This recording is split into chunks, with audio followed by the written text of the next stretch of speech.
Equation से कितना आएगा, 12x आएगा, तो बराबर करो ऐसे में। वॉल्यूम आप देखो, वॉल्यूम आप O2 यूज कितना आएगा, 12 into x plus y by 4 equation से, और रियल में कितना आया वही 42, तो उसको इक्वेट करोगे ना, तो इक्वेट करोगे तो इक्वेशन बनेगा, एक्स वाई सॉल्व होंगे। ठीक है, तो एक तो ये था। एक क्वेश्चन इसी पे और कर लीजिए, उसी के ऊपर दिया है, कौन सा है, 17-18 में से कोई एक कर लेते हैं। परसेंटेज कंपोजिशन चाहिए, मतलब ना मिक्सचर के अंदर अपना अपना इंडिविजुअल वॉल्यूम चाहिए। ठीक है, अपना अपना इंडिविजुअल वॉल्यूम चाहिए ना, तो एक काम करिए,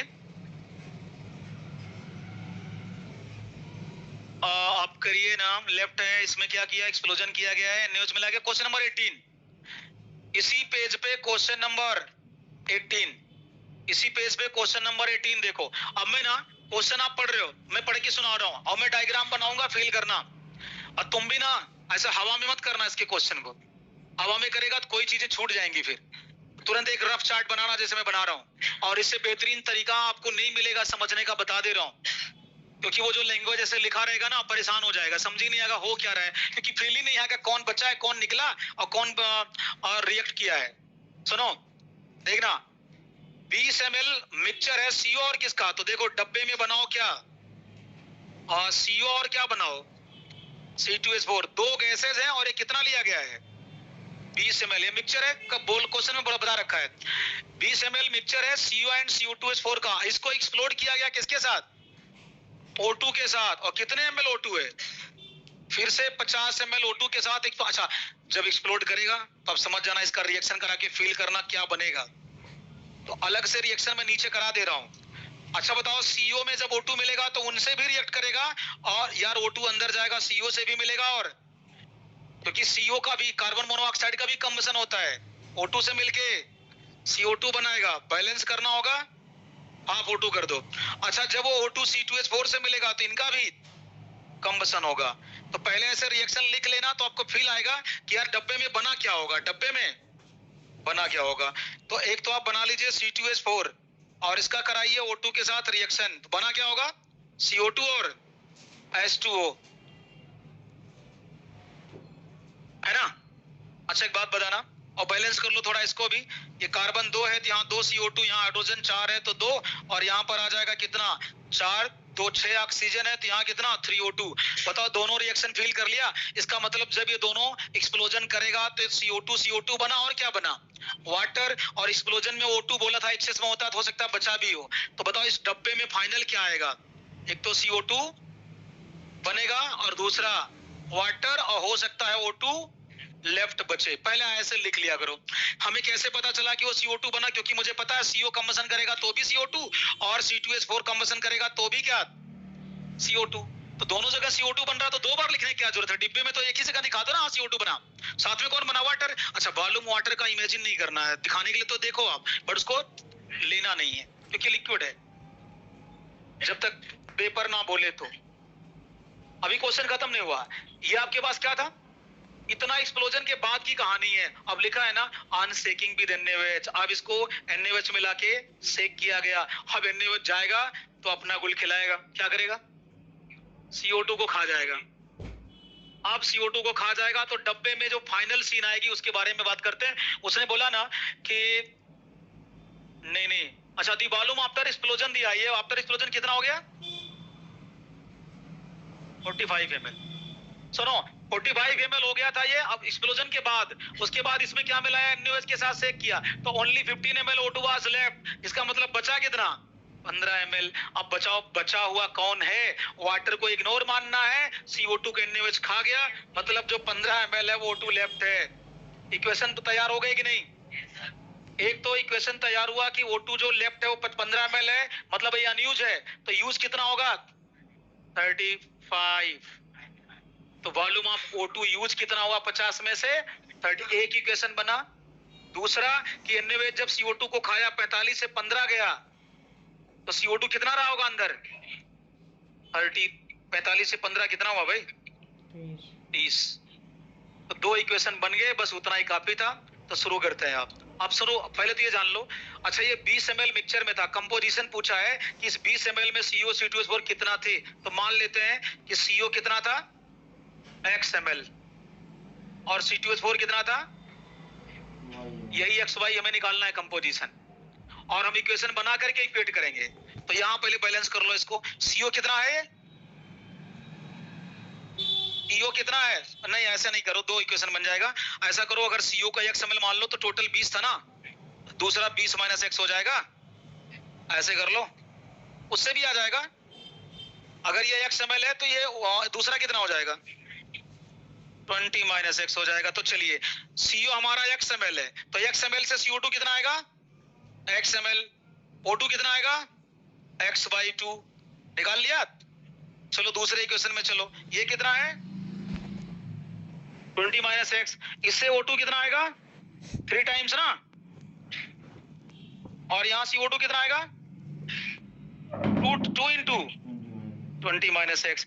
टोटल CO2 कितना आया, दिस प्लस दिस, और यही इक्वेशन किसके बराबर करनी है,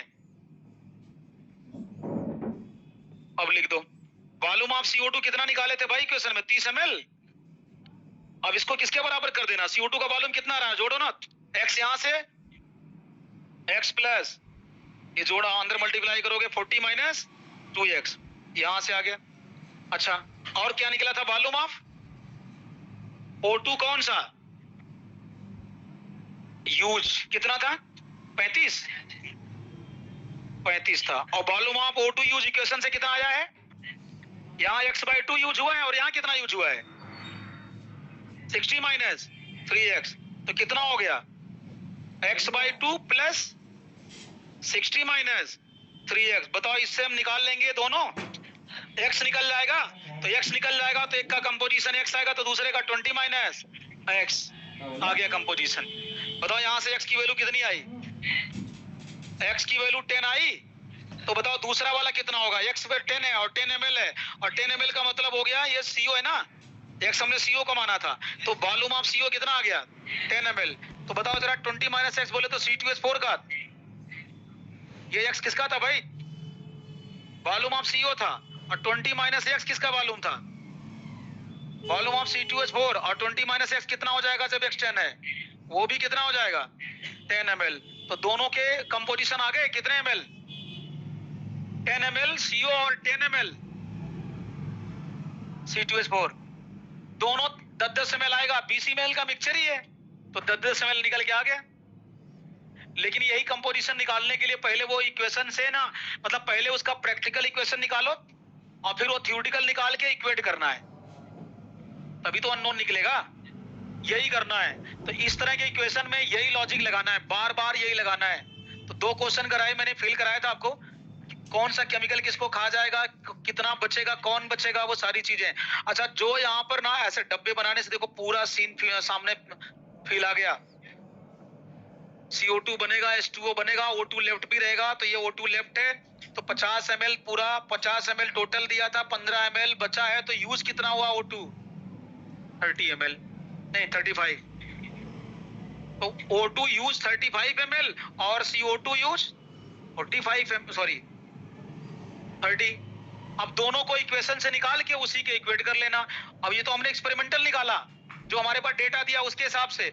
अब हम थ्योरी से निकालेंगे कि CO2 निकालेंगे इससे, CO2 निकालेंगे इससे, दोनों को जोड़ के CO2 वाले में इक्वेट कर देंगे।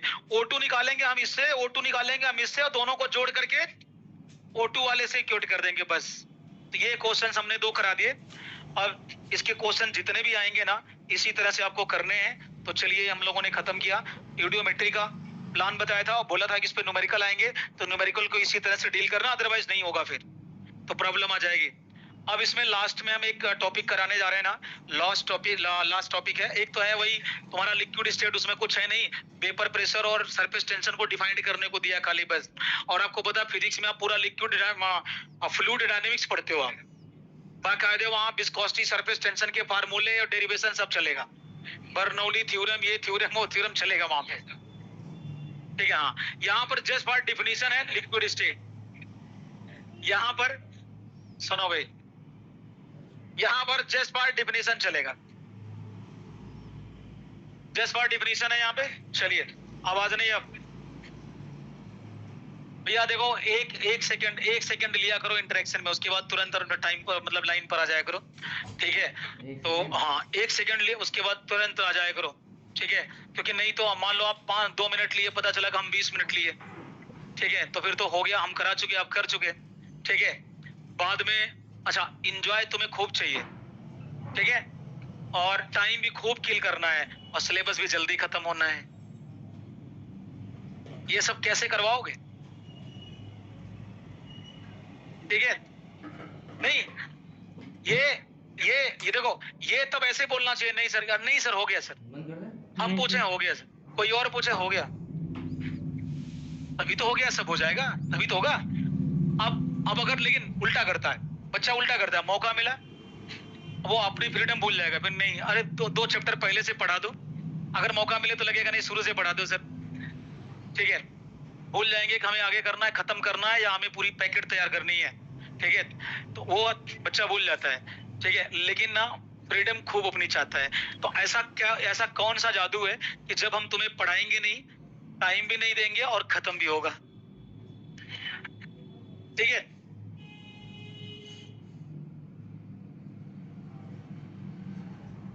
हाँ सुन लो, हंसने वाली बात नहीं है, ये काला जादू मेरे को भी सीखना है इससे, और तुम लोग भी सीख लेना, तुम लोग भी सीख लेना इसे, बाहर मिलना, ठीक है, बाहर मिलना, अब बोलना बाबा जरा सिखा दो, ठीक है। अब सुनो भैया, क्योंकि बताओ सीखने से ही होगा इसका, कोई ना, ये साइंस है, अगर इस साइंस में ना कोई जादू टोना ऐसा कुछ चलता ना, तो ना हम यहाँ होते ना आप यहाँ होते, ठीक है, सिर्फ तो अपने इंडिया में बाबा होते, ठीक है, सिर्फ बाबा होते। लिखो जरा जल्दी से,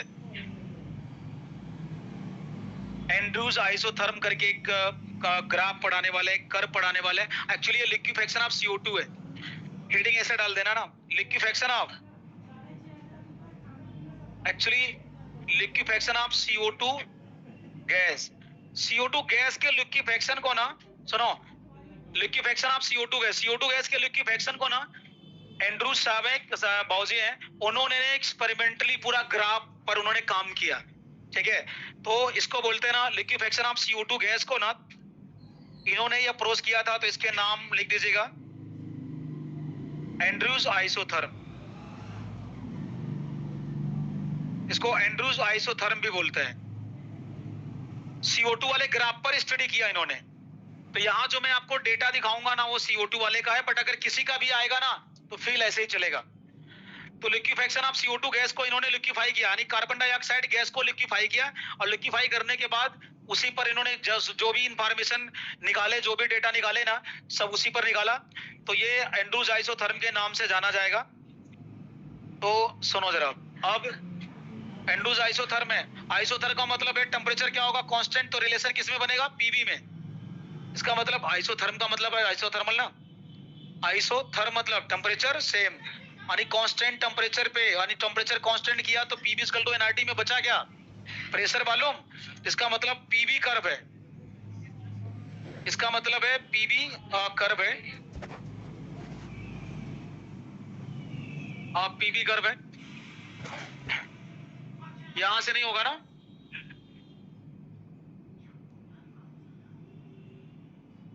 यहां से हो सकता है क्या,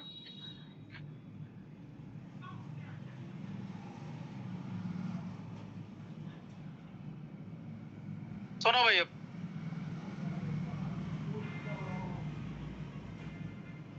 हाँ तो PV कर्व में टेम्परेचर तो बॉयल्स लॉ जैसा चलेगा।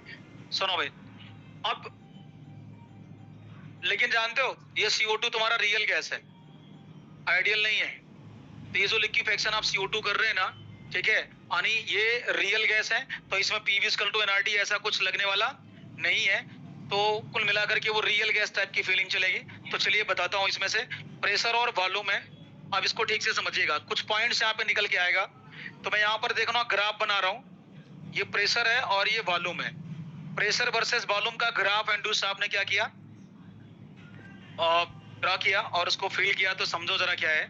अभी जैसे ना किसी गैस का लिक्विफेक्शन है, तो मैं आपको बताऊं ध्यान से, अगर कोई गैस है ना, तो गैस को लिक्विफ, अच्छा गैस का वॉल्यूम पहले ज्यादा होता है ना, गैस का वॉल्यूम पहले बहुत ज्यादा होता है, तो आप ज्यादा वॉल्यूम से शुरू करोगे, धीरे धीरे करके गैस को क्या कर कंप्रेस करोगे, वॉल्यूम कम करते आओगे, और कंप्रेस कैसे करोगे? प्रेशर बढ़ा के।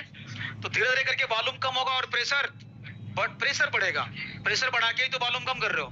कंप्रेस किया, प्रेशर बढ़ा रहे हो, वॉल्यूम कम होता जा रहा है। एक टाइम आएगा कि जब वो बहुत ज्यादा वॉल्यूम कम हो चुका होगा, गैस मॉलिक्यूल कलेक्शन होना शुरू हो जाएगा, एक जगह कलेक्ट होगा और कलेक्शन के दौरान वो लिक्विड में भी बनना चालू हो जाएगा। तो आप ध्यान से सुनना, ग्राफ का नेचर कैसे जाएगा। मान लेते हैं, देखना इधर वॉल्यूम ज्यादा था ना, हम क्या कर रहे हैं, ज्यादा वॉल्यूम से मान लो शुरू करते हैं। अब मुझे वॉल्यूम कम करना है, क्योंकि क्या बनाना है, लिक्विड बनाना है। और जैसे हम वॉल्यूम कम करते जाएंगे ना, तो राइट जाएंगे कि लेफ्ट आएंगे? लेफ्ट आएंगे। अच्छा, जब लेफ्ट आएंगे वॉल्यूम कम होगा तो साथ में प्रेशर बढ़ेगा, तो प्रेशर बढ़ेगा तो कांस्टेंट चले, थोड़ा ऊपर भी चलते जाएं, थोड़ा ऊपर भी चलते जाएंगे। ठीक है, तो देखना अब हमने शुरू किया, मान लो कि यहां से शुरू किया, वॉल्यूम ज्यादा था और हम धीरे धीरे करके क्या जाएंगे ना, जैसे हम लेफ्ट में जाएंगे तो थोड़ा सा ऊपर की तरफ चलेंगे। तो जैसे मान लीजिए हमने ये ऐसे चले, हम ऐसे चले, यहां से मान लो शुरू किया हमने, यहाँ पे चले, और मैं अगर यहाँ पे चलूंगा ना, तो ये अभी गैस था, ये क्या था अभी। और जैसे जैसे हम ऊपर जा रहे हैं, जैसे जैसे हम ऊपर जा रहे हैं, वॉल्यूम कम होता जा रहा है और ऊपर थोड़ा सा ग्राफ बढ़ रहा है, प्रेशर बढ़ रहा है। एक टाइम आएगा ना जब वो ना प्रेशर क्या होगा, प्रेशर लिक्विड में कन्वर्ट होना शुरू हो जाएगा। एक टाइम आएगा कि जब प्रेशर गैस किस में जाएगा, लिक्विड में कन्वर्जन शुरू। मान लो कि यहाँ पर गैस था, कि यहाँ से यहाँ गैस था, अब इसके बाद गैस क्या करना शुरू हो जाएगा, लिक्विड। तो गैस और लिक्विड का क्या चलेगा, कन्वर्जन। तो अब ये गैस और लिक्विड का कन्वर्जन चल रहा है, यहाँ से यहाँ दूसरा सेगमेंट जो बनाया है, इसको थोड़ा सा और मुझे नीचे दिखाना पड़ेगा, नहीं तो वो कांस्टेंट टाइप का दिखेगा फिर।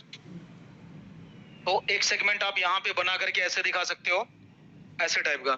तो यहाँ मान लो कोई नाम दे देते, मान लो ये ए है और ये क्या है, बी। तो ए बी वाले सेगमेंट में तो गैस था, और जब बी से ए बी सी, मान लो बी से सी तक पहुंच गए, जब बी से सी तक पहुंच गए ना, तो ये गैस था और ये लिक्विड में जाएगा। और बी से सी को, सी वाले में ना गैस भी है और साथ में लिक्विड भी है, यानी गैस लिक्विड में रहेगा और लिक्विड यानी दोनों फेज रहेगा। तो ए से बी गैस ओनली है, केवल गैस है। और जैसे जैसे बी से सी तब जाएंगे तो गैस लिक्विड में कन्वर्ट होना शुरू हो गया, बट पूरी गैस लिक्विड में नहीं कन्वर्ट हुई।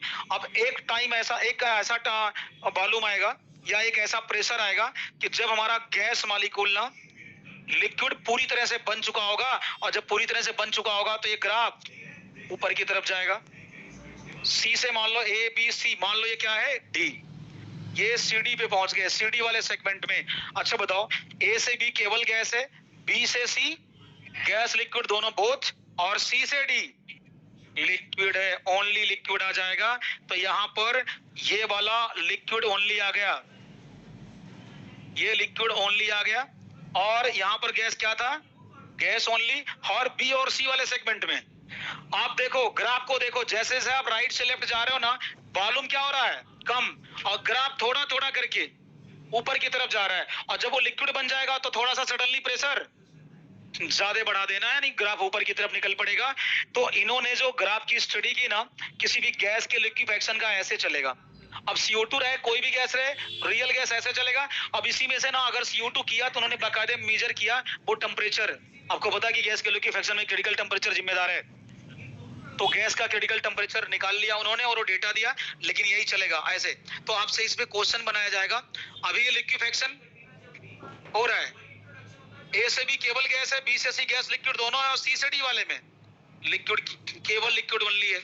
अब ये लिक्विड अगर ओनली है ना, अब ऐसे ये किसी पर्टिकुलर टेम्परेचर पे ग्राफ बनाओगे, क्योंकि पीवी का ग्राफ जब बनता है ना, तो किसी एक ग्राफ के लिए टेम्परेचर फिक्स होता है, कांस्टेंट होता है। मान लो ये किस टेम्परेचर पे आपने ये ग्राफ बनाया था, T1 T2 कुछ भी नाम दे दो। मान लो ये किस में बनाया आपने, हर एक ग्राफ के लिए टेम्परेचर फिक्स होगा, ग्राफ बदलेगा तो टेम्परेचर भी बदल जाएगा, क्योंकि आपने गैस बदल दिया है। तो मान लो कोई एक गैस था, उसका टेम्परेचर T1 था, तो यहां से यहां बनाया। ऐसे दूसरा टेम्परेचर पे कोई दूसरी गैस बनाओगे, फिर ऐसे इसी के पैरेलल चलेगा ना, ऐसे इसी के पैरेलल आएगा, ऐसे इसी के पैरेलल चलेगा, ऐसे इसी के पैरेलल चलेगा। मान लो किस पे था, T2 पे, ऐसे तीसरी गैस बनाओगे आप, ऐसे तीसरी गैस का बनेगा, मान लो किस पर था, T3 पर, ऐसे बनेगा। लास्ट में ना, लास्ट में एक टाइम आएगा, एक ऐसा टेम्परेचर आएगा, ध्यान से सुनना, एक ऐसा टेम्परेचर आएगा अच्छा बताओ, ये वाला जो गैस लिक्विड का सेगमेंट था वो छोटा होता जा रहा है कि नहीं? ये गैस और लिक्विड का कन्वर्जन वाला सेगमेंट छोटा होता जा रहा है। एक टाइम ऐसे आएगा ना कि जब ये गैस और लिक्विड वाला जो फेज है ना वो एक पॉइंट पे कोइंसाइड कर जाएगा। मान लेते हैं, देखना, मान लेते हैं कि ये लिक्विड ओनली यहां तक आया और यहीं से नीचे क्या आ गया, ये गैस ओनली आ गया, यानी दोनों क्या कर गया, कोइंसाइड, यानी गैस लिक्विड का जो फेज था ना वो सीधे गायब हो गया, यानी सीधे गैस टोटली लिक्विड में कन्वर्ट हो गया, यानी गैस लिक्विड वाला जो फेज था वो मर्ज हो गया, कोइंसाइड कर गया। तो देखो यहां से यहां गैस लिक्विड था, यहां से यहां भी क्या था, गैस लिक्विड, जबकि यहां गैस और लिक्विड दोनों ही एक ही पॉइंट पे आके कोइंसाइड कर गया यहाँ पे। तो जब गैस और लिक्विड एक ही पॉइंट पे कोइंसाइड कर जाए ना, समझ लेना वही ग्राफ क्रिटिकल टेम्परेचर वाला है। वही ग्राफ क्या माना जाएगा, क्रिटिकल टेम्परेचर। तो ध्यान रखिएगा इसको। तो कई सारे ग्राफ अगर बनाए जाएंगे ना, तो जो क्रिटिकल टेम्परेचर वाला ग्राफ है उसको पहचानोगे कैसे?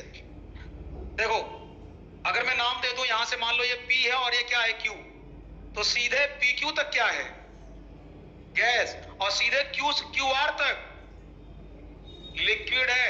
मतलब लिक्विड गैस बीच में वो फेज खत्म हो गया, सीधे P से Q तक लिक्विड, सॉरी गैस, और सीधे Q से R तक लिक्विड, मतलब सीधे गैस के बाद लिक्विड, गैस लिक्विड कहां गया, दोनों फेज कोइंसाइड कर गया। और ऐसा किसी ग्राफ में हो रहा हो कि गैस के बाद सीधे लिक्विड, मतलब वही क्रिटिकल टेम्परेचर का ग्राफ है। अगर गैस के बाद गैस लिक्विड आ रहा है, फिर लिक्विड जा रहा है, मतलब वो प्रॉपर जा रहा है, अभी वहां पर क्रिटिकल टेम्परेचर नहीं आया है। T1 वाले पे भी क्रिटिकल टेम्परेचर नहीं था, T2 वाले पर भी नहीं था, T3 वाले पर नहीं था, बट ये गैस लिक्विड कोइंसाइड कर जाना मतलब वो क्रिटिकल टेम्परेचर पे पहुंच गया।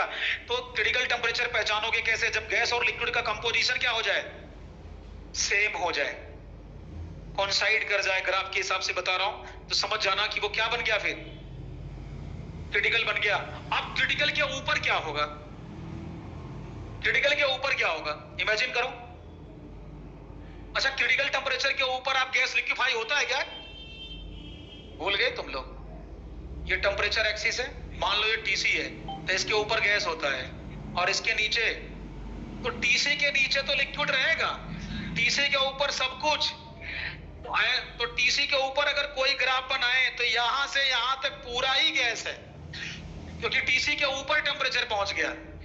तो इस टेम्परेचर पे मान लो ये T4 नाम दे दें, तो T4 पे अगर मैं पॉइंट दे दूं, ये मान लो W है और ये क्या है, Y है, तो W से लेकर के पूरा Y तक क्या है, गैस ओनली। मतलब TC के ऊपर कोई भी ग्राफ ड्रा किया जाएगा, किसी भी पॉइंट पे पूछेगा, हर जगह क्या बताना, गैस बताना केवल। ये सीन था। तो यही आपसे पूछेगा कहां पर गैस है, कहां पर लिक्विड ओनली है, कहां पर गैस लिक्विड दोनों है, कहां पर गैस लिक्विड दोनों है। तो इस ग्राफ का ना खूबसूरती यही है ना कि ग्राफ आपको नहीं बनाना है, वो तो बना बनाया देगा, आपको फिल करना है जैसे मैंने बनाया समझाया। तो बस केवल आप पॉइंट पहचान गए, क्या करना है इस तरह से। तो एंड्रूज आइसोथर्म में इन्होंने एक एक्सपेरिमेंट किया, एक्सपेरिमेंट के हिसाब से बहुत सारे इंफॉर्मेशन यहाँ पे निकाले। पहला छोटे छोटे कुछ क्वेश्चंस हैं, वो क्वेश्चंस का रिप्लाई कर देना जरा। देखना पहला क्वेश्चन है, ये जो टेम्परेचर दिया है T1, T2, T3, TC और T4, अरेंज करो कौन किसका टेम्परेचर ज्यादा होगा। T1, T2, T3, TC और T4 में कौन ज्यादा होगा, मैंने बता रखा है, लेकिन आपको ये मतलब जानते हो पीवी ग्राफ में जो ग्राफ ऊपर होता है उसी का टेम्परेचर ज्यादा बताया था, याद है बायोलॉजी में? यस। तो T4 is greater than, TC is greater than, T3 is greater than, T2 is greater than. पढ़ाया था कि नहीं ये बायोलॉजी में? पीवी ग्राफ में जो ग्राफ ऊपर होता है उसी का टेम्परेचर ज्यादा होता है। पहला क्वेश्चन है ये, पहला क्वेश्चन है, टेम्परेचर दे देगा, अरेंज करवाएगा, तो आप अरेंज कर देंगे।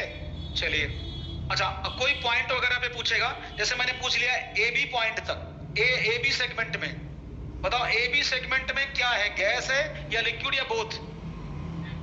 AB सेगमेंट में गैस ओनली, ऐसे ऐसे पूछेगा, किसी भी सेगमेंट का उठा के पूछ लेगा, वो तो मेंशन रहेगा पॉइंट वगैरह। BC में बताओ तो BC सेगमेंट में क्या है, गैस प्लस लिक्विड बोथ, दोनों हैं। और CD सेगमेंट में लिक्विड ओनली आपको बताना है आंसर। तो इस तरह से ना बहुत आसान। अच्छा, ये ग्राफ का क्वेश्चन सबसे आसान है क्योंकि बनाना भी नहीं है, वो तो ऐसे देख के बता देना है, लेकिन जो उसको स्टडी कोई कर रखेगा वही बता पाएगा कि यार इसके एंडूज आइसोथर्म में होता क्या है। गैस को लेकर के हम कंप्रेस करेंगे, सीधे लिक्विड की तरफ जाएंगे, तो पहले गैस और लिक्विड का दोनों का फेज आएगा, उसके बाद लिक्विड में जाएगा। अच्छा, जैसे जैसे हम टेम्परेचर बढ़ाते जाएंगे ना, एक टाइम आएगा कि जो गैस लिक्विड का फेज था वो कोइंसाइड कर जाएगा, वही हमारा क्रिटिकल आ जाएगा। और क्रिटिकल के ऊपर कोई भी ग्राफ बनाओगे गैस ही केवल रहेगा, ठीक है। अच्छा, एक बात बताना, अब यहां पर जो मैं पूछ रहा हूं जरा सोचना, पीक्यू सेगमेंट में क्या है। अरे यार ये टीसी वाला है, कोइंसाइड कर गया गैस लिक्विड, तो पी से क्यू तक गैस ओनली है, और उसके बाद क्यू आर में लिक्विड ओनली है। दोनों वाला फेज गायब हो गया, बोथ वाला फेज गायब हो गया, लिक्विड ओनली, इसीलिए तो क्रिटिकल कहलाया। लास्ट में मेरे को आप ये बता दीजिए डब्ल्यू आई सेगमेंट में क्या है। अच्छा, डब्ल्यू आई सेगमेंट में केवल डब्ल्यू या वाई पर, कि डब्ल्यू से वाई तक कहीं भी गैस ओनली। ध्यान रखना, ये क्वेश्चन है तुम्हारे, बहुत आसान क्वेश्चन है, एकदम फर्जी वाले क्वेश्चन है, लेकिन जिसने स्टडी किया है इसके बारे में वो देखेगा यहां से यहाँ ये, यहाँ से ये, उसके बाद ये चलेगा, टेम्परेचर का क्वेश्चन आएगा, सेगमेंट आएगा, तो आप बता सकते हो यहां पे, ठीक है, बता ले जाओगे। मैं अगर आपसे पूछूंगा, ध्यान से सुनना, मैं आपसे पूछूं क्रिटिकल पॉइंट कौन है इस ग्राफ में, यस, जहां पर गैस लिक्विड फेज कोइंसाइड हुआ है, यही क्रिटिकल पॉइंट है, तो आंसर दे देना क्या, पॉइंट क्यू। जो पॉइंट क्यू है वही क्या है, क्रिटिकल पॉइंट है, यहीं पर तो कोइंसाइड कर गया है, तो ध्यान रखना।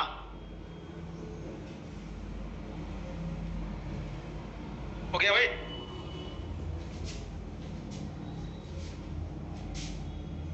अच्छा, क्यू पर पहुंचने के बाद में दोनों फेज एक हो गए, और जब दोनों फेज एक हो जाएगा तो क्या उसको डिस्टिंग्विश करना ठीक है, कर पाओगे, नहीं कर पाओगे।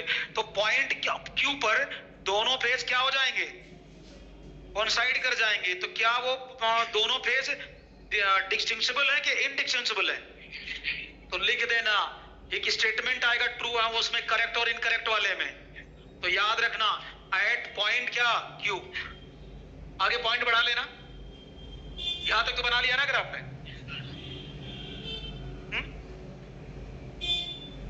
कर रहे। अगर गैस लिक्विड दोनों हो रहा है तो डिस्टेंस करना ठीक है, लेकिन जब गैस लिक्विड दोनों कोइंसाइड कर जाएगा, दोनों क्या हो जाएगा, एक हो जाएगा, तो फिर वहां पर आप उसको डिस्टिंग्विश कर नहीं पाओगे। तो डिस्टिंग्विश करना जो मतलब मुश्किल हो जाए या पॉसिबल ना हो, तो उसको क्या नाम देते हैं, इनडिस्टिंग्विशेबल बोलते हैं, ठीक है।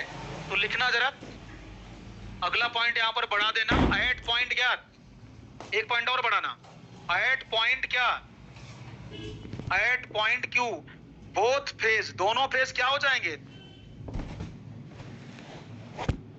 Both phase are indistinguishable.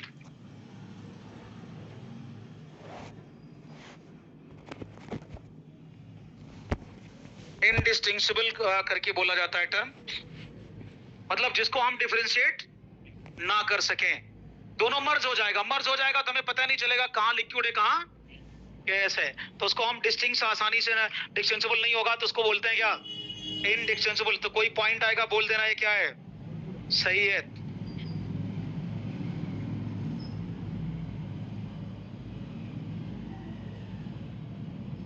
हो गया, कर लिया।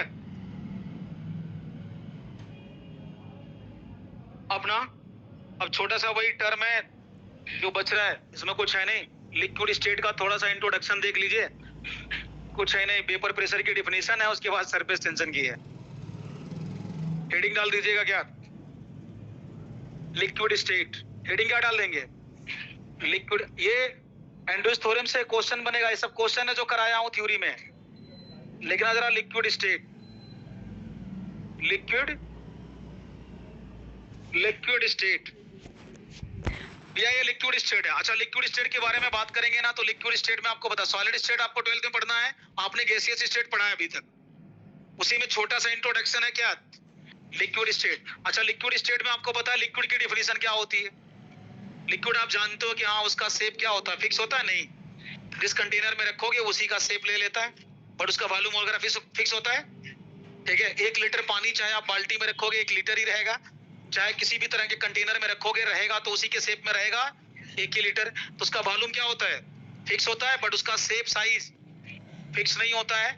लिक्विड के मॉलिक्यूल के अंदर फोर्स ऑफ अट्रैक्शन क्या होते हैं, गैस की कंपैरिजन में ज्यादा होते हैं, इंटरन्यूक्लियर डिस्टेंस गैस की कंपैरिजन में कम होते हैं। ये सब बचपन में वो जो लिक्विड स्टेट की चीजें आप जानते हो ना, वो सब चलेगा। हाँ, तो यहाँ पर उन सबको कोई मतलब नहीं है ज्यादा करने का। अब यहाँ पर एक टर्म आएगा लिक्विड स्टेट में, हम लोग पढ़ेंगे क्या, वेपर प्रेशर को। किसको पढ़ेंगे, लिक्विड स्टेट में हम लोग पढ़ने वाले हैं वेपर प्रेशर को। और एक प्रॉपर्टी है लिक्विड की जो हम पढ़ेंगे यहाँ पर, क्या, सरफेस टेंशन को पढ़ेंगे।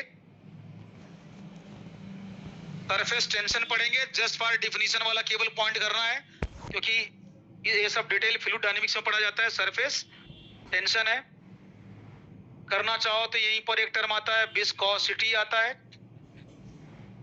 विस्कोसिटी ऑफ लिक्विड, ठीक है। विस्कोसिटी ये लिक्विड स्टेट के कुछ क्या है, टर्म है, डिफिनीशन है। तो सबसे पहला नाम मैं डिफाइन करने जा रहा हूं वेपर प्रेशर को। तो वेपर प्रेशर को डिफाइन कर लीजिए जल्दी से भाई। Vapour pressure of liquid, liquid का वेपर प्रेशर क्या है, vapour pressure of liquid, vapour pressure of liquid, किसी लिक्विड का वेपर प्रेशर क्या है। तो समझो पहले, जैसे मान लो हमारे पास एक कंटेनर है और इसमें हमने लिक्विड भर रखा है। तो जब इस कंटेनर में आप लिक्विड भरोगे तो मान लेते हैं कि लिक्विड आपने भरा है और कुछ ऊपर कंटेनर खाली होगा। तो यहाँ नीचे क्या था, लिक्विड, ये लिक्विड के मॉलिक्यूल हैं। चलो अच्छा, लिक्विड वेपराइज होगा, इवेपोरेशन होगा लिक्विड का। तो लिक्विड का इवेपोरेशन होगा तो ऊपर जाएगा, क्या बनाएगा, वेपर, और वेपर कंडेंस होकर के लिक्विड, मतलब लिक्विड और वेपर का इक्विलिब्रियम चलेगा।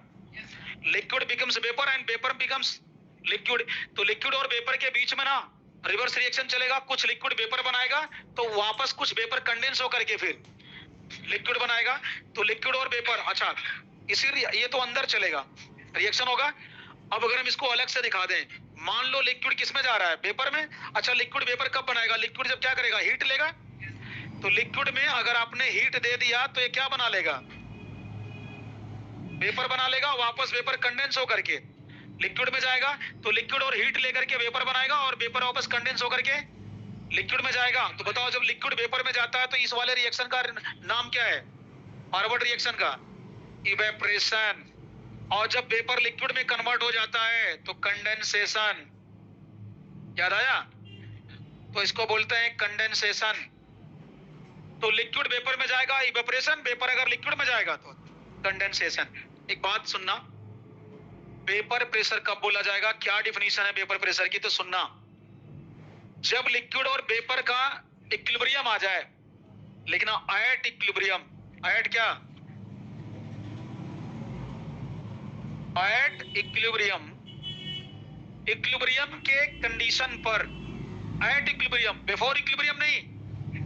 वेपर प्रेशर डिफाइंड होगा ना, तो जब तक उसके अंदर इक्विलिब्रियम नहीं आएगा तब तक जो प्रेशर, यार देखो, मान लेते हैं कि हमें वेपर प्रेशर नापना है, तो यहीं पर अगर उसी डिवाइस, अगर उसी कंटेनर के अंदर हमने क्या किया, प्रेशर नापने वाला कोई मीटर की रीडिंग सेट कर दिया, ठीक है भाई। एक्सपेरिमेंट में ऐसे ही होता है जो इंडस्ट्री के अंदर, मान लो किसी लिक्विड का वेपर प्रेशर नापना है ना, तो जिस कंटेनर में लिक्विड को वेपराइज कर रहे हैं ना, पूरा डिवाइस होता है वो, वहीं पर क्या करते हैं, प्रेशर मेजर करने वाली रीडिंग लगा देते हैं। अब जैसे यहाँ पर प्रेशर मेजर करने वाली रीडिंग लगाएंगे तो जो भी प्रेशर यहाँ एग्जर्ट होगा वहां रीडिंग पे शो करेगा, और हम वो रीडिंग देख करके बता देंगे कि इतना इसका वेपर प्रेशर है। लेकिन कब, बिफोर इक्विलिब्रियम या इक्विलिब्रियम की कंडीशन, एट इक्विलिब्रियम पर देखना है। बिफोर इक्विलिब्रियम जो प्रेशर आएगा वो प्रेशर जरूर होगा, बट वेपर प्रेशर नहीं कहलाएगा। वेपर प्रेशर की डिफिनीशन है at equilibrium, at equilibrium pressure exerted by the क्या, gas over the liquid surface, over the क्या, liquid surface. At equilibrium pressure exerted by, pressure exerted by vapour या gas over the surface of liquid. Yes sir, liquid के surface पे, liquid के surface पे vapour यानी gas जितना pressure डालेगा वही क्या होगा, प्रेशर, वेपर प्रेशर कहलाएगा। At equilibrium pressure exerted by the gas over the liquid, over the surface of liquid is called what, is called vapour pressure. ये इसकी डिफिनीशन है, और डिफिनीशन में की पॉइंट जरूर रखना है, इक्विलिब्रियम। बिफोर इक्विलिब्रियम कुछ ना कुछ प्रेशर आएगा, बट वो वेपर प्रेशर नहीं कहलाएगा। जब तक कि इक्विलिब्रियम वर्ड ना यूज नहीं करोगे तब तक वो वेपर प्रेशर डिफाइंड नहीं होता है। तो किसी लिक्विड का वेपर प्रेशर डिफाइंड होगा जब इक्विलिब्रियम लिक्विड और वेपर के बीच आ जाए, तब उस समय जो प्रेशर एक्साइटेड होगा ना, वही क्या कहलाएगा, वेपर प्रेशर। इक्विलिब्रियम का मतलब हो गया कि जब लिक्विड का वेपर बनने का रेट और वेपर का वापस लिक्विड बनने का रेट बराबर हो जाए। हाँ, अभी तो खैर इक्विलिब्रियम पढ़ेंगे तो वो तो खैर क्लियर हो जाएगा, बट यहाँ छोटा सा टर्म पहले आ गया है तो डिफाइंड उसी पे करेंगे। तो चलिए, ये वेपर प्रेशर को हमने क्या कर दिया, डिफाइन कर दिया। अब नीचे लिख देना factor affecting vapour pressure. Vapour pressure को अफेक्ट करने वाले फैक्टर क्या होंगे, वेपर प्रेशर को अफेक्ट करने वाले क्या factors.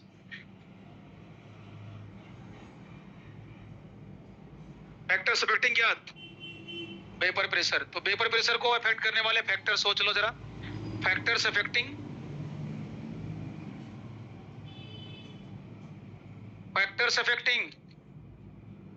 Vapour pressure. Vapour pressure को अफेक्ट करने वाले फैक्टर कौन से हैं? पहला फैक्टर, अच्छा बताओ, जब कोई लिक्विड वेपर में जा रहा है, आपको पता है कि हर लिक्विड का वेपर एक ही जैसा बनता है क्या? नहीं। आप पेट्रोल रख लीजिए, खूब बनाएगा वेपर। पानी रख लीजिए, उसके हिसाब से कम बनाएगा। कोई और लिक्विड रखिए, उसका अपना अलग वेपर आएगा। यानी सबका लिक्विड का वेपर क्या होता है, अलग अलग। इसका मतलब फैक्टर अफेक्टिंग वेपर प्रेशर का मतलब होगा कि वेपर प्रेशर डिपेंड करेगा नेचर ऑफ लिक्विड पे। पहला तो डिपेंड करेगा नेचर ऑफ लिक्विड पे कि वो लिक्विड है कौन सा, कैसा है। नेचर ऑफ लिक्विड पे डिपेंड करेगा कौन, vapour pressure. Nature of liquid का मतलब लिक्विड के अंदर फोर्स ऑफ अट्रैक्शन कम है या ज्यादा। अगर लिक्विड मॉलिक्यूल के अंदर अट्रैक्शन ज्यादा है तब तो पकड़ के रखेगा, लिक्विड मॉलिक्यूल को वेपर नहीं बनने देगा या कम बनेगा। लेकिन अगर लिक्विड के मॉलिक्यूल के अंदर फोर्स ऑफ अट्रैक्शन कम हो तो लिक्विड के मॉलिक्यूल जल्दी वेपर बना देंगे। तो इसलिए डिपेंड करता है नेचर ऑफ लिक्विड। अच्छा, नेचर ऑफ लिक्विड का मतलब हो गया force of attraction between liquid molecule. तो force of attraction between liquid molecule. इसका दूसरा मतलब यह है कि लिक्विड मॉलिक्यूल के अंदर जो फोर्स ऑफ अट्रैक्शन है ना, उस पर डिपेंड करेगा। अगर फोर्स ऑफ अट्रैक्शन ज्यादा है तो बताओ, अगर फोर्स ऑफ अट्रैक्शन ज्यादा है तो क्या होगा, वेपर प्रेशर। हाँ, वेपर प्रेशर डायरेक्टली या inversely proportional to force of attraction between liquid molecule के अंदर जो फोर्स ऑफ अट्रैक्शन है उसके इनवर्सली जाएगा। मतलब अगर फोर्स ऑफ अट्रैक्शन ज्यादा हो लिक्विड के बीच तो वेपर कम बनाएगा, और अगर अट्रैक्शन कम है तो वेपर ज्यादा बनाएगा, नहीं वेपर प्रेशर ज्यादा होगा। तो पहला फैक्टर यहां से अनिल वो अट्रैक्शन के ऊपर डिपेंड करेगा कि लिक्विड के अंदर मॉलिक्यूल के बीच अट्रैक्शन कैसा है, उनके नेचर पे डिपेंड करेगा। तो पहला फैक्टर है नेचर ऑफ लिक्विड। इसी पर एक छोटा सा क्वेश्चन ऐसे इमेजिन करा के बना देता हूं। मान लीजिए इस तरह से ना, इस तरह से मान लो हम 3 कंटेनर लेते हैं, ठीक है। 3 कंटेनर में एक लिक्विड एसिड मिला देते हैं। जैसे में एक में रख देते हैं क्या, एक में सिंपल वाटर रख देते हैं। क्या रख देते हैं, वाटर रख देते हैं, ठीक है। एक में रख देता हूं क्या, एक में कोई ऑयल रख देता हूं, नॉर्मल ऑयल, कुकिंग ऑयल जो भी है, ठीक है। एक में नॉर्मल ऑयल रख देता हूं, कुकिंग ऑयल, और एक में रख देता हूं लिक्विड पेट्रोल। क्या रख देता हूं, पेट्रोल रख देता हूं। 3 लिक्विड आपने 3 कंटेनर में रखा है। थोड़ा सा थ्योरेटिकल नॉलेज देख के बताओ कौन सा ज्यादा वेपर बनाएगा। ऑब्वियस सी बात है पेट्रोल, क्योंकि पेट्रोल के अंदर फोर्स ऑफ अट्रैक्शन बहुत कम होता है। फोर्स ऑफ अट्रैक्शन मॉलिक्यूल जो पेट्रोल के अंदर होता है कम होता है, इसलिए जल्दी वेपराइज हो जाता है। ऑयल में जाओगे फोर्स ऑफ अट्रैक्शन यहाँ भी कम होगा, बट पेट्रोल से ज्यादा होगा, इसलिए एक नीचे एरो लगाया, मतलब कम का होगा, बट यहाँ तो कुछ ज्यादा ही कम हो जाएगा फोर्स ऑफ अट्रैक्शन। और वाटर का अंदर फोर्स ऑफ अट्रैक्शन ज्यादा होता है, इसलिए ये जल्दी वेपर नहीं बनाएगा। अगर तीनों में मैं चेक करूं वेपर प्रेशर का, तो किसका वेपर प्रेशर ज्यादा होगा, पेट्रोल का। तो पेट्रोल का वेपर प्रेशर ज्यादा होगा किससे, ऑयल से। ऑयल का ज्यादा हो जाएगा वाटर से। ये पहला फैक्टर कौन सा, पहला फैक्टर क्या था, नेचर ऑफ लिक्विड। तो नेचर ऑफ लिक्विड का मतलब हो गया कि वो जो लिक्विड है ना उसके कैरेक्टर पे डिपेंड करेगा, नेचर पे, कि उसके अंदर अट्रैक्शन कम है या ज्यादा है। तो एक तो आएगा नेचर ऑफ लिक्विड का मामला आएगा, ठीक है।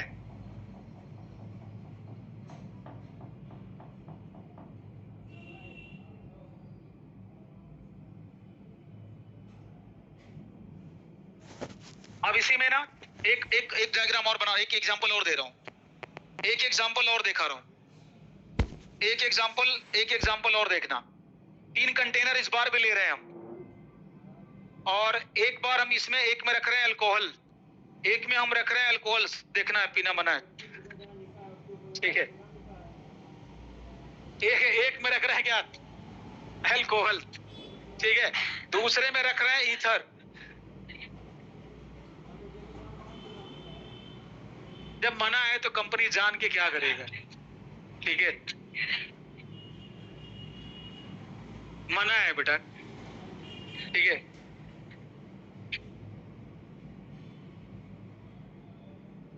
कंपनी वैसे मैंने बताई थी, लेकिन अब वही है ना, भूल गए तो हम क्या करें। कंपनी जब मैंने पढ़ाया था तो रम हीट लक्स जीसी बताया था, याद आया।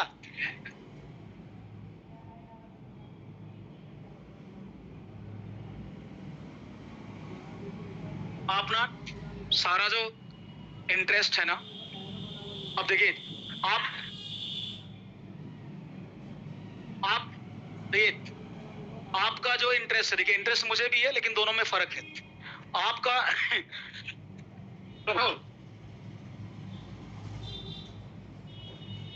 आप सुन ले भाई, नहीं, ये उल्टा बोल रहा है, ये समझ गया सर क्या बोलने वाले, ठीक है।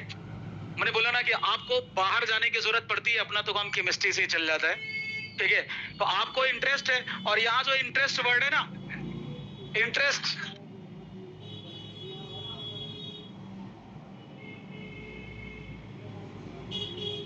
सुनो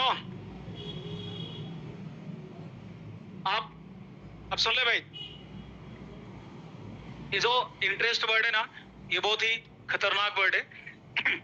ये कहते नहीं कि मतलब जैसा आप इंटरेस्ट ले रहे हो, मतलब आप अल्कोहल में, ठीक है, और आपको पता है कि आप अगर इंटरेस्ट अपने, मतलब आपका जो काम है, जैसा सब्जेक्ट है, आप उसमें लोगे ना, तो नशा इधर भी है, नशा उधर भी है, ठीक है।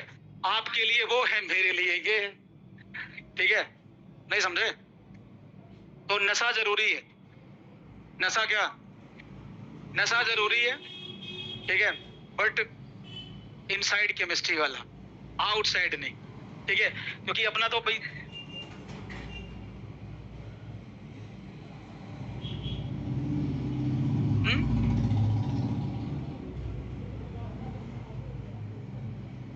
ये वाला जरूरी है। ये वाला जो नशा बताया ना, इसको तो देख के ही चढ़ जाती है, उसमें तो पता नहीं कब चढ़ती है, ठीक है। इसमें तो देख के चढ़ जाएगा अगर ये वाला नशा होगा तो, ठीक है। बस भाई, हाँ, मैं देख के चढ़ जाएगी, और जरूरी है ये, हो गया। देखिए, एक अल्कोहल है, ईथर है, वाटर है, 3 गिलास है, और 3 कंटेनर है, ठीक है।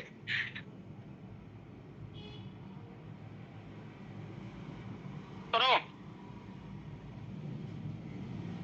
बस करो, हाँ। 3 कंटेनर है, सुनो पहले, 3 कंटेनर है, तीनों में ना अल्कोहल ईथर लिक्विड होता है, ठीक है। अल्कोहल, ईथर और वाटर 3 रखे गए हैं। अब आप जरा थोड़ा सा ना, अब चाहे प्रैक्टिकल नॉलेज है, एक्सपीरियंस है, थ्योरेटिकल, आप बताओ कौन जल्दी वेपराइज होगा। वेपर प्रेशर किसमें ज्यादा होगा, किसमें कम होगा, जरा बताना। आप जानते हो, अब ध्यान से सुनना। अब हमने, सुनो भाई, मैंने बोला ना, बस आपस में डिस्कशन अब कम करो, अब नहीं कर पाओगे। सुनो, वाटर के अंदर हाइड्रोजन बॉन्डिंग है, फील आया। और जब अल्कोहल बनता है तो इसका फार्मूला होता है, कोई अल्काइल होता है, उसमें OH लगा होता है। अब सुनो, और जो ईथर होता है, ऑक्सीजन के आजू बाजू 2 अल्काइल होते हैं, इसमें O से H नहीं लगा है, मतलब यहाँ हाइड्रोजन बॉन्डिंग नहीं है। यहाँ 2 H लगा है, हाइड्रोजन बॉन्डिंग कुछ ज्यादा ही है, मोर हाइड्रोजन बॉन्ड। यहाँ पर हाइड्रोजन बॉन्ड है बट लेस है, किसके कंपैरिजन में, वाटर की कंपैरिजन में। यहाँ पर नो हाइड्रोजन बॉन्ड, यहाँ पर हाइड्रोजन बॉन्ड है ही नहीं, और जहां हाइड्रोजन बॉन्ड ज्यादा है वहां अट्रैक्शन ज्यादा है और वेपर प्रेशर कम। तो कंपैरिजन हो गया, किसका वेपर प्रेशर ज्यादा, ईथर का, क्योंकि वहां हाइड्रोजन बॉन्डिंग है ही नहीं है।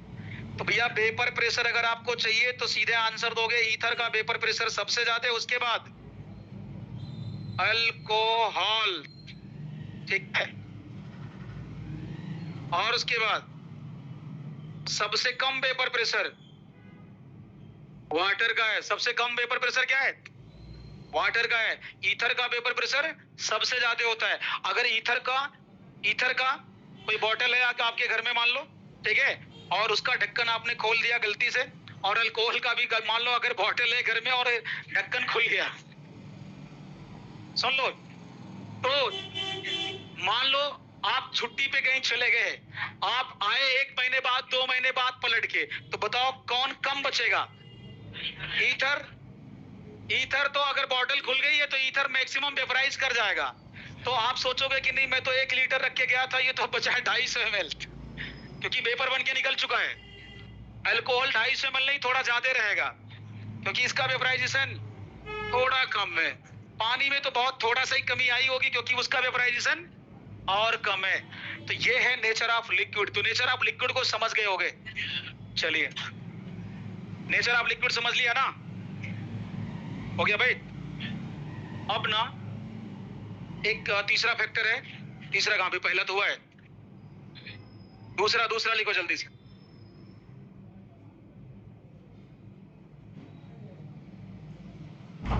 दूसरा है टेम्परेचर। कौन सा फैक्टर है? आवाज नहीं यार। दूसरा फैक्टर कौन सा है? टेम्परेचर है। टेम्परेचर में देखो जरा, ये बताएगा टेम्परेचर से वेपर प्रेशर का क्या रिलेशन है, डायरेक्टली इनवर्सली क्या है? देखो डायरेक्टली है। अगर आप थोड़ा सा तो अरे यार आप वैसे ही पता है, मान लो कोई भी लिक्विड ले लो, हीट कर दो और वेपर बनाएगा, इतना बनाएगा कि समझ रहे हो ना? इधर देखो, सुनो पहले, लिक्विड को हीट दोगे तो क्या बनेगा? वेपर। अगर ये हीट बढ़ाते जाओगे तो ज्यादा से ज्यादा लिक्विड वेपर में जाएगा। इसका मतलब जब टेम्परेचर बढ़ाओगे तो लिक्विड का कन्वर्जन वेपर में बढ़ जाएगा, यानी ज्यादा से ज्यादा वेपर बढ़ेगा। तो टेम्परेचर बढ़ाने से वेपर का कंटेंट बढ़ेगा, और वेपर का कंटेंट बढ़ेगा तो वेपर प्रेशर भी बढ़ जाएगा। तो टेम्परेचर का इफेक्ट था, मतलब हायर दी टेम्परेचर, आपको पता है हायर दी क्या? Vapour pressure. तो टेम्परेचर बढ़ाने से वेपर प्रेशर क्या होता जाएगा? बढ़ता जाएगा। तो ये है दूसरा फैक्टर। तीसरा फैक्टर जल्दी से लिख दो, सरफेस एरिया। क्या आएगा ना? सुन लो पहले, सरफेस एरिया। सरफेस क्या? एरिया। क्या सरफेस एरिया पे ना डिपेंड करेगा वेपर प्रेशर? तो सुनना, सरफेस एरिया पे वेपर प्रेशर डिपेंड नहीं करेगा, वेपराइजेशन का रेट डिपेंड करेगा। वेपर प्रेशर लिक्विड का मामला होता है, अनेक कंटेंट का मामला होता है, ठीक है। अगर आपने लिक्विड वाटर लिया है तो वाटर का वेपर प्रेशर तो फिक्स है भाई। जैसे वाटर की डेंसिटी फिक्स है, चाहे 1 ml ले लो, चाहे 1 गिलास ले लो, चाहे 1 बाल्टी पानी ले लो, अगर वाटर है तो उसकी डेंसिटी क्या है? फिक्स अमाउंट पे डिपेंड नहीं कर रहा है। तो वेपर प्रेशर भी ना, आपको पता है लिक्विड अगर सेम रखा है तो उसका वेपर प्रेशर भी सेम होगा। सरफेस एरिया आप कितना भी ले लो तो सरफेस एरिया पे डिपेंड नहीं करेगा। तो vapour pressure does not depends on, does not क्या? Does not depends on surface area. Surface area पे ये डिपेंड नहीं करेगा, बट जो इवेपोरेशन का रेट है वो बढ़ जाएगा, क्योंकि ज्यादा एरिया होगा तो सरफेस पे ज्यादा मॉलिक्यूल होंगे तो उसका रेट बढ़ेगा, जबकि वेपर प्रेशर नहीं। क्योंकि अगर ना सरफेस एरिया बढ़ाओगे ना लिक्विड का तो वेपर प्रेशर नहीं, सरफेस एरिया बढ़ाने से रेट ऑफ इवेपोरेशन बढ़ेगा तो उल्टा कंडेंसेशन भी बढ़ेगा। इसीलिए वेपर प्रेशर नहीं बदलता है, क्योंकि जो रेट ऑफ इवेपोरेशन बढ़ेगा तो साथ में कंडेंसेशन वापस वाली रिएक्शन भी बढ़ेगी साथ में, और इसीलिए वेपर प्रेशर नहीं बढ़ता। हमें लग रहा है बढ़ना चाहिए बट होता नहीं है। तो बट क्या? Rate of evaporation, but rate of क्या हो जाएगा? इवेपोरेशन क्या हो जाएगा? इंक्रीजेस। रेट ऑफ इवेपोरेशन बढ़ जाएगा, दोनों बढ़ता है, इसलिए तो वेपर प्रेशर नहीं बढ़ पाएगा। क्योंकि सरफेस एरिया बढ़ाने से ना, एरिया बढ़ा दोगे तो जो लिक्विड वेपर में जाएगा तो वापस वेपर लिक्विड में भी तो आएगा, तो और इक्विलिब्रियम आएगा, तो इक्विलिब्रियम में forward reaction backward reaction, rate of evaporation is equal to rate of condensation होता है।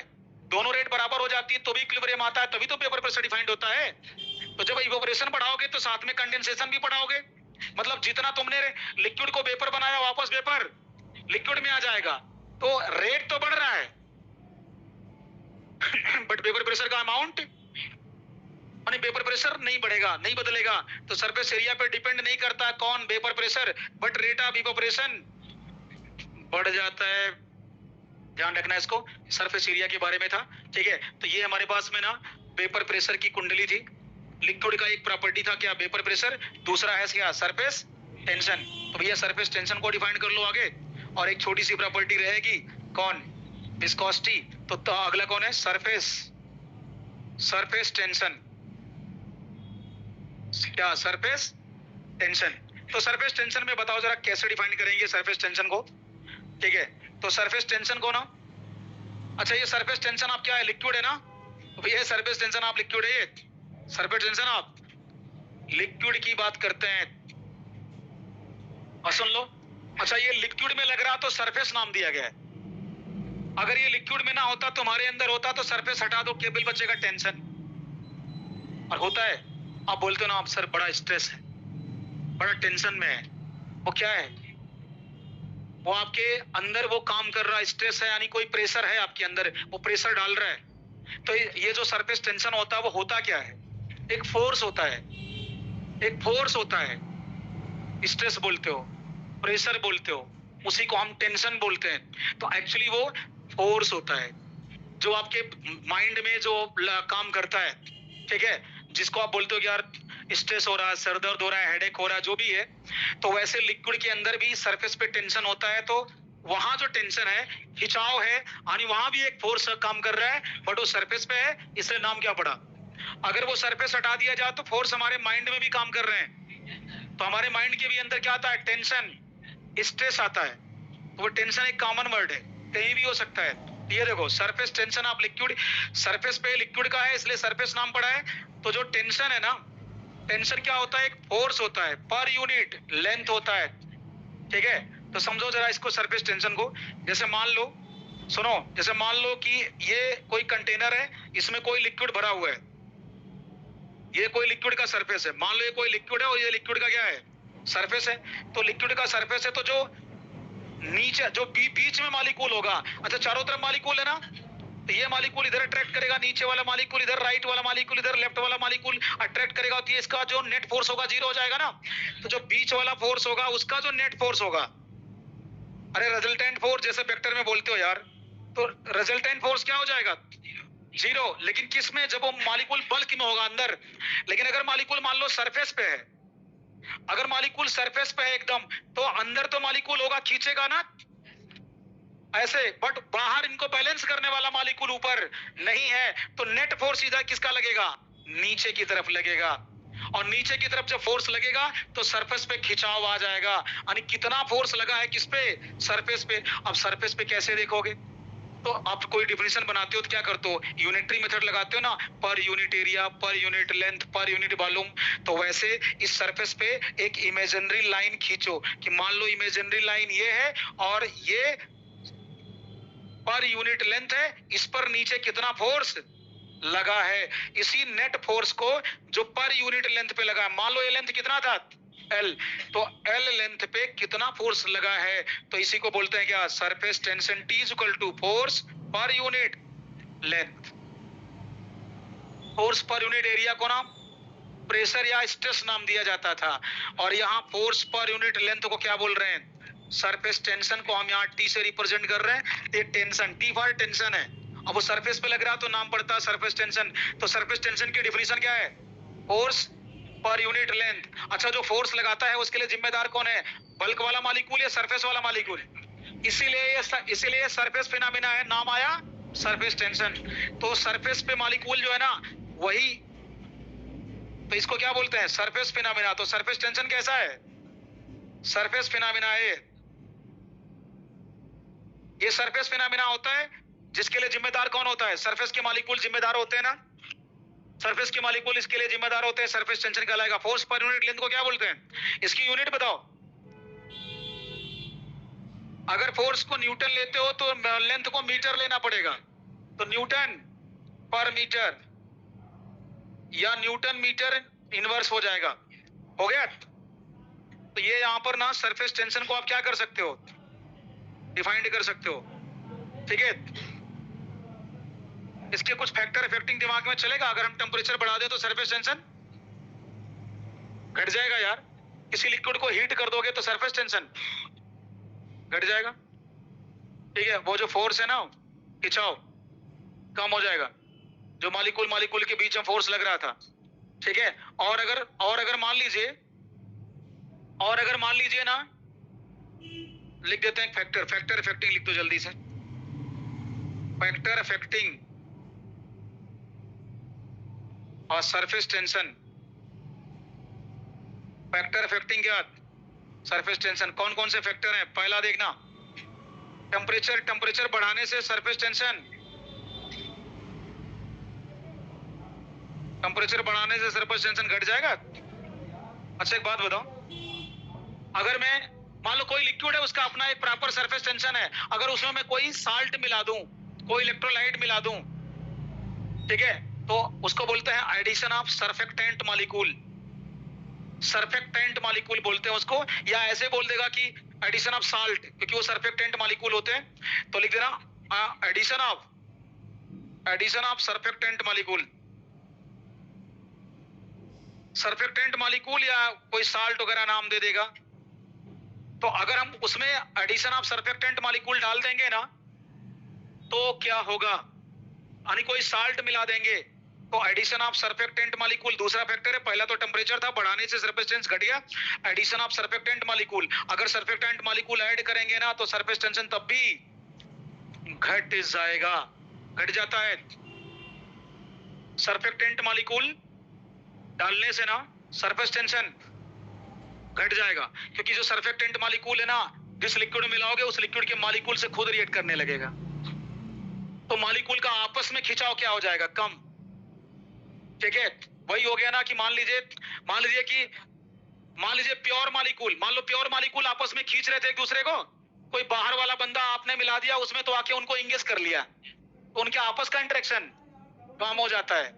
तो सरफेक्टेंट मॉलिक्यूल कौन, जैसे सोप, डिटर्जेंट, यानी पानी का जो सरफेस टेंशन होगा मान लो कुछ है, लेकिन अगर उसमें हम डिटर्जेंट मिला दें या सोप डिसॉल्व कर दें तो कम हो जाएगा। ठीक है, क्या हो जाएगा, कम, क्योंकि सोप मॉलिक्यूल वाटर मॉलिक्यूल से इंटरेक्ट करने लगेगा, तो वाटर मॉलिक्यूल का आपस में क्या हो जाएगा, इंटरेक्शन कम। तो जो सरफेक्टेंट मॉलिक्यूल होता है ना, आप उसको इमेजिन कर सकते हो डिटर्जेंट या क्या, सोप टाइप का, तो सरफेस टेंशन घट जाएगा। और लास्ट में जो मामला है वो किसका है, विस्कोसिटी का है। लास्ट में क्या है, विस्कोसिटी का। 10-15 मिनट लगेगा, खैर वो तो डिफिनेशन ही है, ज्यादा कुछ है नहीं। तो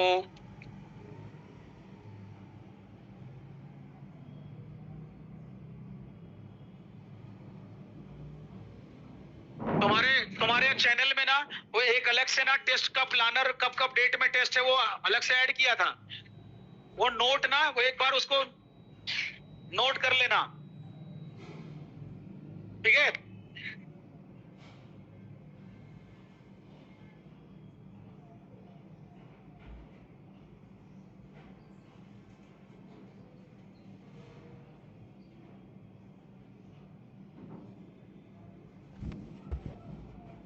चलिए भाई आज यहीं तक रखते हैं फिर, है ना।